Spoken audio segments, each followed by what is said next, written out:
From New York City, the makers of Clipper Craft clothes for men and more than 1,200 leading retail stores from coast to coast present Sir Arthur Conan Doyle's immortal character, the world's most famous detective, Sherlock Holmes, starring John Stanley.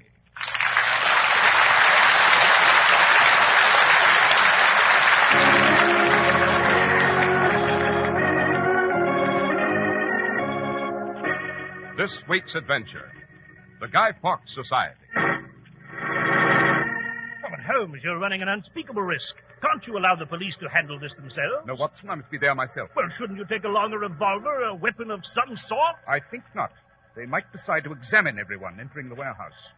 No, I shall attend the secret meeting of this bloodthirsty society, accompanied only by my second closest friend, my meerschaum pipe.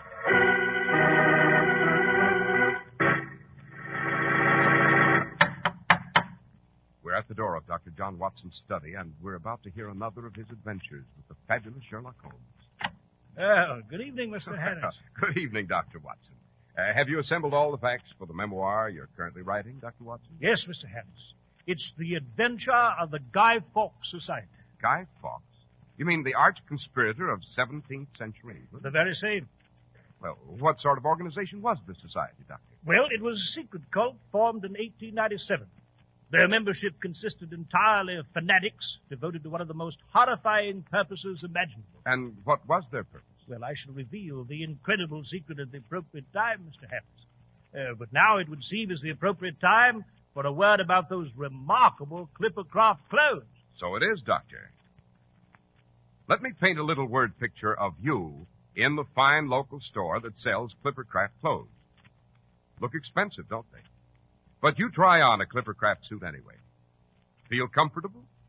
Okay. Now you walk over to the mirror. You might as well admit it. You do look like $1 million, and you're thinking, this will really smash my budget. And then you look at the price. Why, it just can't be true. But it is. Only $40 or $47.50, depending on the Clippercraft model you prefer. How can it be? Well, more than 1,200 of America's finest independent stores from coast to coast have put their combined purchasing power into action to save you money. It's the reason only $47.50 buys you a smart Clippercraft suit of worsted fabrics that can take the hardest wear you'll give. Yes, for suits, top coats, and sport coats, you'll find Clippercraft values at the head of the class. Compare Clippercraft with clothes selling for many dollars more.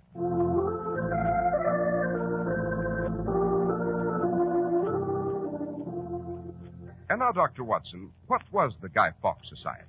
Well, Mr. Harris, it was the beginning of November 1897.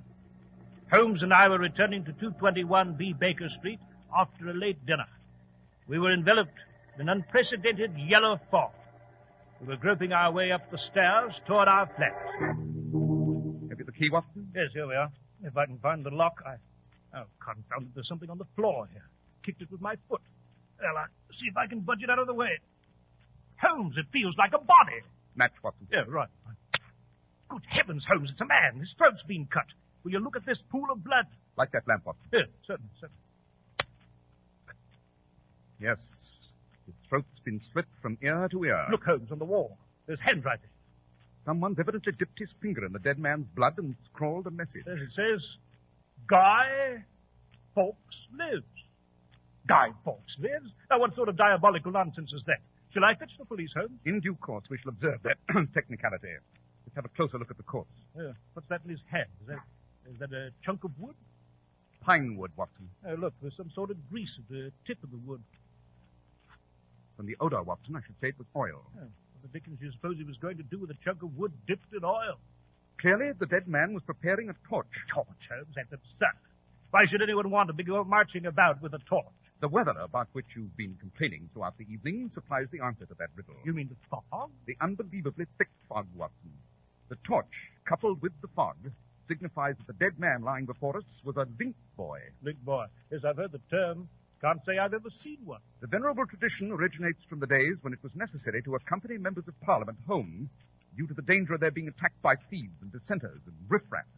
Of course, the custom has been abandoned, except for those rare occasions when London suffers an impossible fog. Then the link boys with their torches are called out to escort the parliamentarians homeward. Anything in his pockets? No, there's nothing. Mm-hmm. This man's torch hasn't been used. He was therefore on his way to perform his duties. Come, Watson, we're off to see the Sergeant-at-Arms of the Parliament buildings. We shall ask the name of the link boy who failed to appear this evening. You intend to leave the body here, just like this? Of course, but I shall mention it to the first policeman we meet. And thanks to the nature of bureaucratic ineptitude, we shall be many steps ahead of them while they're still here scribbling in their little notebooks.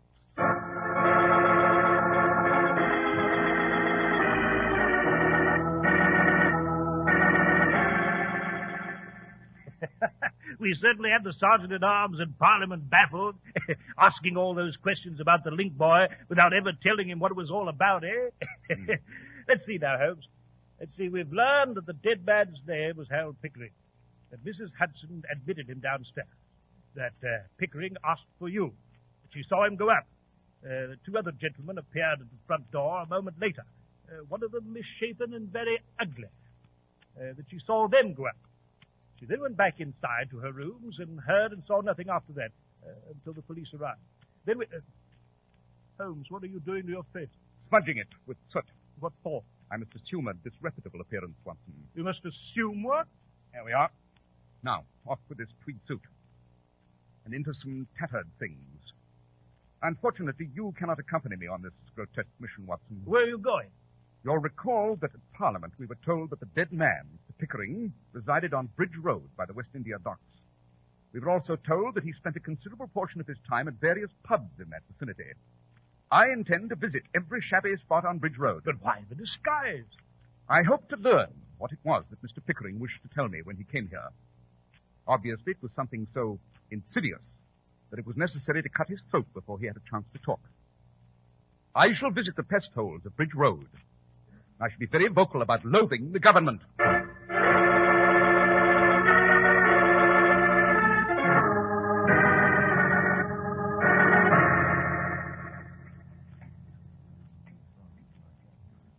You were never in here before, were you?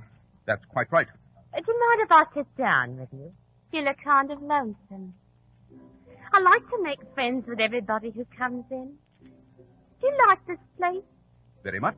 It's the best around this part of London. To try the other places? Yes, this is my fourth tavern tonight. My name's Maud. Maud Peters. What's yours?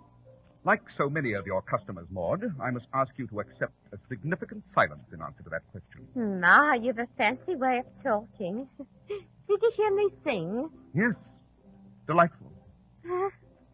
Aren't you going to tell me anything about yourself? Where'd you come from? What's your game? Anything's my game, Maud. Why'd you keep watching the door? Look, you can trust Maud. Everyone will tell you that. The police looking for you? They might be. What sort of job did you do? Suppose we just say that it was unpatriotic. Is that all you're going to tell me? Yes, suffice it that it was unpatriotic. I have very little use for our current government. I'm one of those who feels that England, once master of the planet, is collapsing of its own weight. Ah, you sound just like him. Like who? A friend of mine. He always talks that way. He'd like you. You talk like you've got brains. You'd be helpful. Helpful? To whom? For what purpose? Did you say anything's your game? I did. Would murder be your game? If it were worth the candle? I don't mean just taking care of some blokes in a dark alleyway with a pocket knife. We can find plenty around here to do that for a few pounds or a few drinks. I'm talking about murder in a much bigger way. I mean killing a few hundred people, maybe 1,000. You have the stomach for that? If there's sufficient to be gained, I'm your man. Oh, there's more than money in it. Is there? Much, much more. It's a wonderful scheme. And there's a wonderful man running it. You and he did it all fine. Why don't you introduce me to the gentleman? Maybe I will. He wants all the help he can find. Yes, you come along with me. It's just a minute's walk from here, close by the docks. It's a basement under an empty warehouse. It's his headquarters. Who's Maud? He's the leader of the Guy Fawkes Society.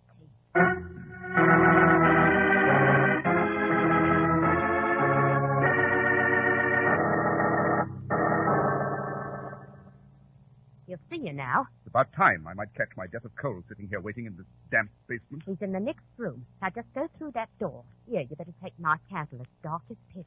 Thank you. Oh, I must tell you, you may think he's a bit balmy at first. He says strange things sometimes, but that's just his way. He's really brilliant.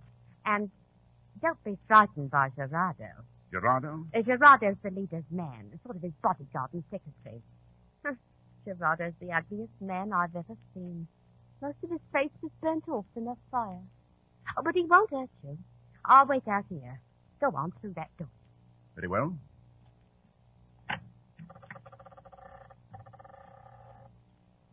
Come in. Come in. I am Gerardo. How do you do? Before I introduce you to our leader, would you raise your hand? Higher, please. You do not have a gun or a knife, I hope. No, I have not. I just want to be sure. A mere formality. I have the honor to introduce our leader. Sit out. Get out, Your Honor. But, Mr. Get out! Yes, sir. Maud tells me that you wish to join our ranks. Possibly. I don't know anything about you. I could be rather verbose about you, though. You heard? You're extremely nervous, vain, and have spent a great deal of time outside of England. To be more specific, in a tropical country. How do you know? Those pencils on your desk, chewed almost to the point of uselessness. I... The restless way you pace up and down before me. The nervousness is inescapable. As for your vanity, you're squinting your eyes in order to have a better view of me, a characteristic of nearsightedness. You require spectacles, but do not wear them.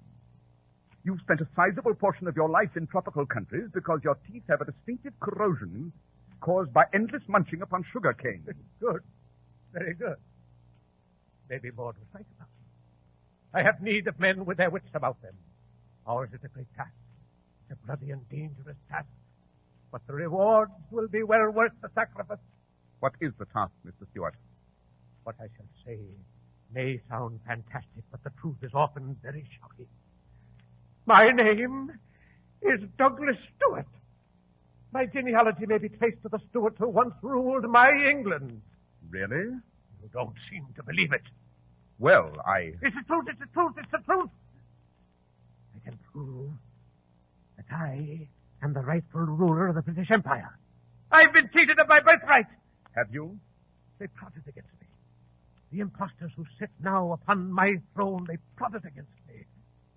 When I went to them, when I made my claim, they accused me of being insane. They're nothing but animals wallowing in the sty of their wealth and privilege. They must be exterminated. They held me prisoner. Oh? Where, Mr. Stewart? On what charge? They held me prisoner in a hospital for a year, a hospital for the mentally ill. When were you released? I was not released. They would have kept me there until I died. They tortured me. I escaped. Now I'm free, and I shall strike back. What is your plan, Mr. Stewart? I'm not well. They made me sick in that hospital. They injected me with drugs. I'm not well. But I need men of strength to surround me. What is your plan, Mr. Stewart? Those who have marched with me will share my inevitable triumph. Marched with you where? When? We are known as the Guy Fawkes Society. Can you imagine why? Quite evident. Guy Fawkes, a deserter, was smuggled back into England by a group of conspirators in 1605. Yes. They plotted to overthrow James II and his government. Overthrow him. They planned to do this by concealing a huge store of gunpowder beneath both houses of Parliament. Yes. They intended to blow up both houses and stage a coup d'etat. Their plan was exposed. And on November the 4th of 1605, they were captured and imprisoned. I dare say that you have revived the Guy Fawkes plan. Yes, I have. Guy Fawkes is just 48 hours away. We've dug secret tunnels in the proper places. In just 48 hours, Guy Fawkes' plan to blow up Parliament, its members, and the royal family will become a reality.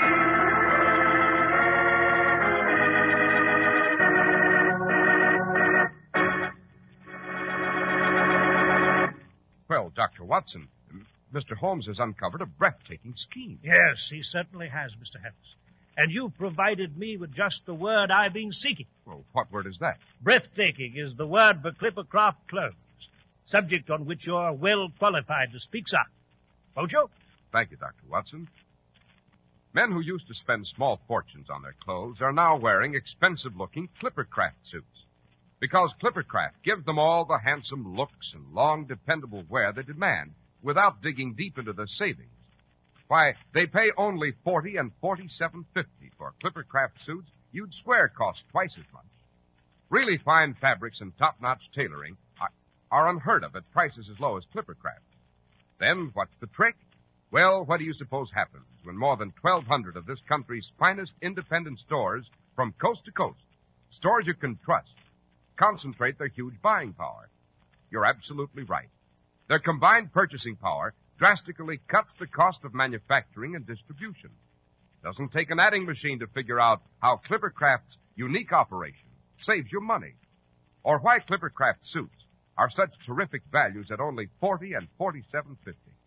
That's why men who know insist on Clippercraft clothes. So be sure to visit the Clippercraft store in your city. These leading stores in the metropolitan area are proud to add their names to Clippercraft in your suits, top coats, and sport jackets. In Manhattan, Saks 34th, Broadway at 34th. John Wanamaker Men's Stores, Broadway at 8th and 67 Liberty Street. In Brooklyn, Abraham and Strauss. In Newark, New Jersey, Boulevard Men's Shop, Kresge Newark. And in Jamaica, the B&B Clothes Shop, 16408 Jamaica Avenue.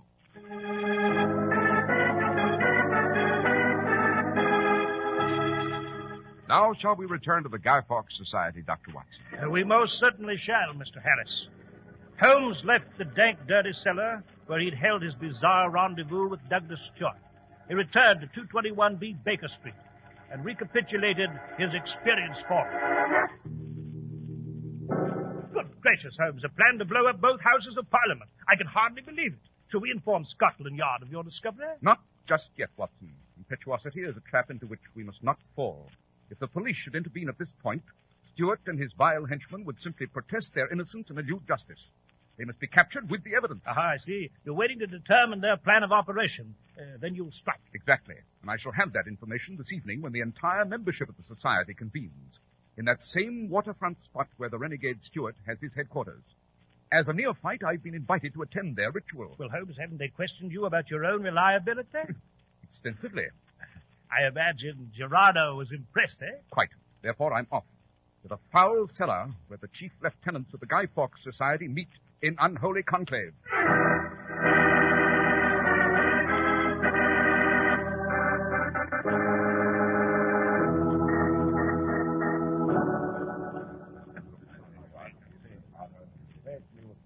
I see you've joined us. I'm glad. Are you, Maud? Douglas told me that he's pleased you've joined us. I appreciate the accolade. Douglas tells me everything. He does? Yes, we sit by the river talking. He tells me about what he'll give me when he's in the palace. A maid of my own, perfumes from France. He must be very fond of you. Fond as he can be of anyone, I guess. He thinks about his plans, mostly. Sometimes he doesn't see me for weeks. Oh, here's Gerardo. Wine, Maud. Thank you, Gerardo. Some for you, too. Ah, Burgundy. Pomar. We do not drink until the leader enters. Then he will propose the toast. There he is. Silence! The leader speaks. Everyone, rise. We raise our glasses in praise. In praise! To Guy Fawkes! Guy Fawkes! To his fearless crew, to Robert Catesby! Catesby! John Wright! Right! Thomas Winter! Winter! Quiet! Now, I want each of you to pay close attention. Tunnels are ready, Gerardo? Yes, sir. Good. For those of you who are new, my most trusted men have dug tunnels beneath the streets. Where are the tunnels, Mr. Stewart? We work down from the back of the tea room on Parliament Square, Mrs. Ward's tea shop. The tunnels cut across the corner of Parliament Square and point directly to the House of Lords and the House of Commons. And what do you plan to use to destroy the houses? Dynamite! Tomorrow night, we shall celebrate Guy Fawkes' plot along with the rest of England. While they burn Fawkes in effigy in the streets, we shall set off the dynamite. We meet at Mrs. Ward's tea shop tomorrow night at 10 sharp.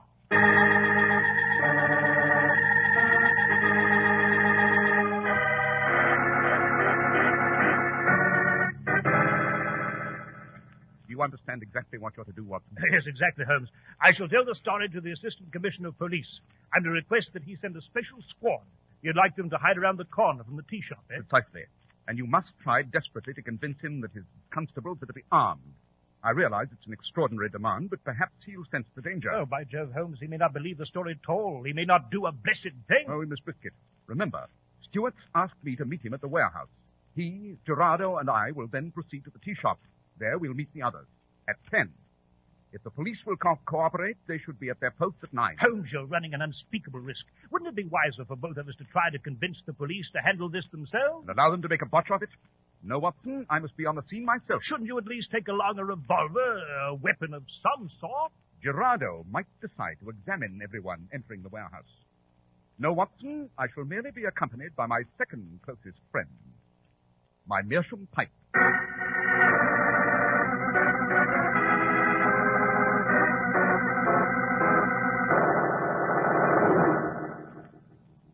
Good evening, Mr. Stewart. Maud. Hello. Gerardo.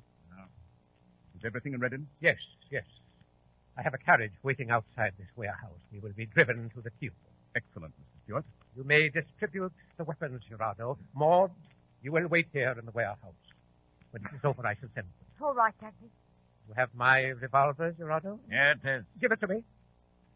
And I? Oh, we're not giving you a gun. Why not, Mr. Stewart?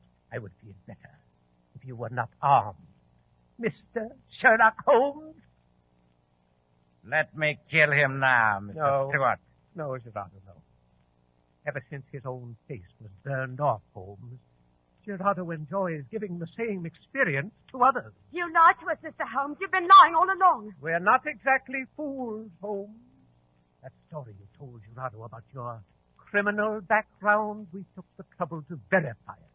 Oh, you're going to the tea room. Then after we set off the dynamite, we shall leave the tea room.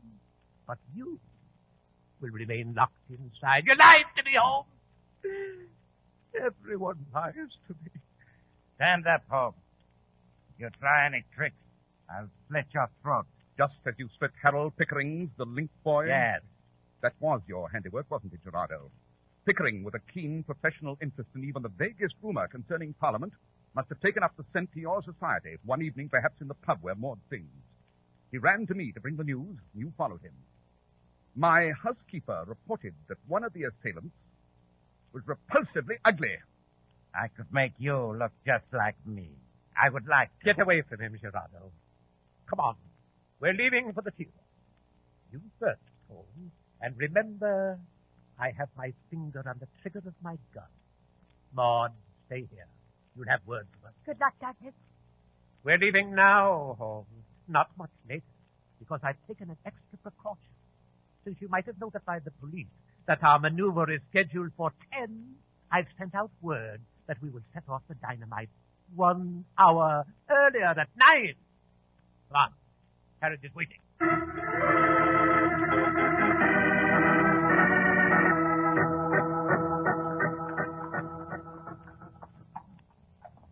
The tea room is just around the corner, Mr. Stewart. You told Mrs. Ward to lock up earlier this evening, Gerardo? Yes. Well, Holmes, so you finally met someone who is your mental superior. Don't move. My gun is just a few inches from your head. Gerardo and I have a very good view of you from this back seat. Oh, I had no evil intentions in moving, Mr. Stewart. I merely intended to light my pipe. It's gone out. Do you mind? Go on. Most considerate of you. Here's the tea room. Step out, Holmes. Very well. Walk to the door of the tea room. That's it. Wait. I want to have a look here on the street. See anyone? No. All quiet. Now, some of the men must be here by now.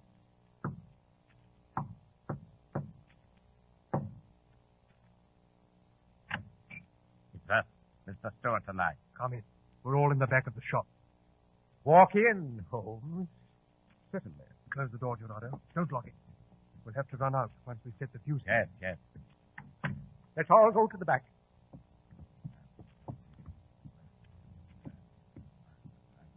quiet. I gathered you here an hour earlier because we were almost betrayed. Yes. This gentleman standing before you, whom we took into our ranks, is Sherlock Holmes, the detective. He is to be left here just before we set off the dynamite. The fuses are quite long. They'll allow ample time for us to quit the shop and run a safe distance. Has the position of the dynamite been checked? Yes, sir. Ready, sir. We reassemble 30 minutes after the explosion. We meet at the warehouse. I shall be the last man to leave the shop. I'm reserving for myself the pleasure of knocking Mr. Holmes in behind me.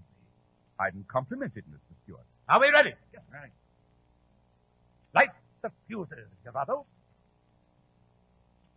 I say anyone inside? This is the law. There's a carriage caught fire out here. Belong to anyone back there? The alarm, Constable. Spread the alarm. Shut up, Holmes. You dirty... The lamp! Holmes has smashed the lamp! Light! Come on, light another lamp. We cannot see. The door! Holmes will run to the door! Stop it! Too late. I see his shadow out there. There you go. Look outside, police. Barricade that door, Gerardo. Yes, sir. Start firing! Fire! Get down. They have guns out there.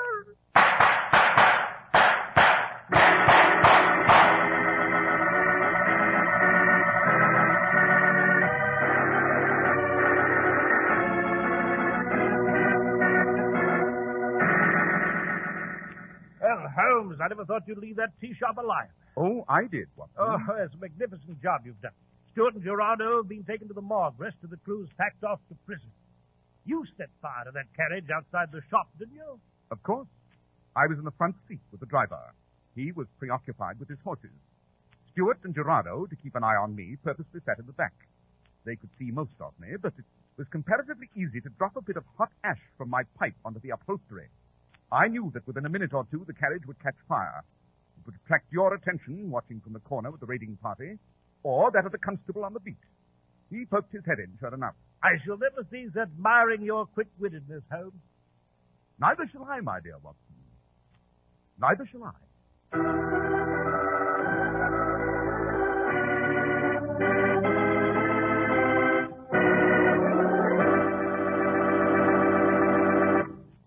Well, Dr. Watson, the Guy Fawkes Society was certainly a blood-curdling experience. Now, might we have an inkling about our adventure with Holmes for next week? Well, next week, Mr. Harris, I shall relate to you the adventure of Black Peter. It involves a steel harpoon, a dead pig, a proposed Arctic trip, an advertisement for a murder. And I'm quite sure you'll enjoy it. We shall be here in your study promptly at the same time next week, Dr. Watson, for the adventure of Black Peter.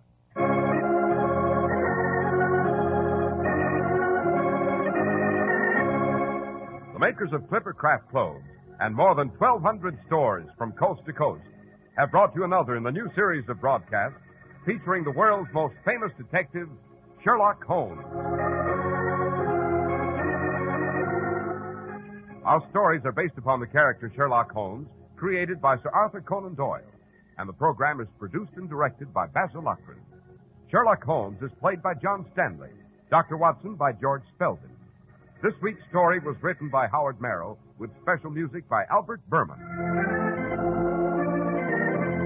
If you don't know your Clippercraft dealer, write Clippercraft, 200 Fifth Avenue, New York City. Be sure to listen next week to Sherlock Holmes in The Adventure of Black Peter.